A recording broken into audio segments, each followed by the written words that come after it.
Good morning guys. সকালবেলা বিছানা গুছিয়ে ফ্রেশ হয়ে চা বানিয়ে নিয়েছিলাম। আমার গলাটা বসে গেছে, ঠান্ডা লেগেছে। এখানে আমার উনি বসে চা খাচ্ছেন সকালবেলায়।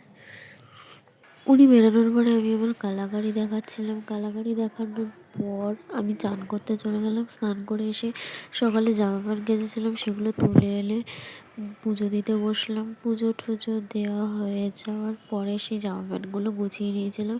কালকে আমার একটা স্পেশাল দিন, সেই জন্য একটা কাজ করছিলাম, যেটা আমি আপনাদের কালকে বলবো এবং দেখাবো। তারপরে ভাত বসিয়ে নিয়েছিলাম। তারপর ভাত খাওয়ার দিয়ে আমি এখানে 1 থেকে 2 ঘন্টা ঘুমিয়ে নিয়েছিলাম। ঘুম থেকে উঠে ভাত খেয়ে নিয়েছিলাম এখানে মাংস দিয়ে। তারপর উনি এসে বললো মাংস খাবেন না, ডাল আর আলু ভাজা করে দিতে, করে দিলাম। তারপরে ও ভাত টাত খেয়ে কাজে বেরিয়ে গেছিলো। তারপরে আমি একটু ঘুমালাম। ঘুম দিয়ে উঠে দিলাম সন্ধ্যা দিয়ে বাইরে দেখলাম আকাশটার এই অবস্থা। বসে কোনো কাজ ছিল না, তাই নেল পালিশ করে নিলাম। আর রাতে রান্না করতেও ভালো লাগছিল না। তারপরে এনেছিল পিৎজা, খেয়ে ঘুমিয়ে পড়েছি।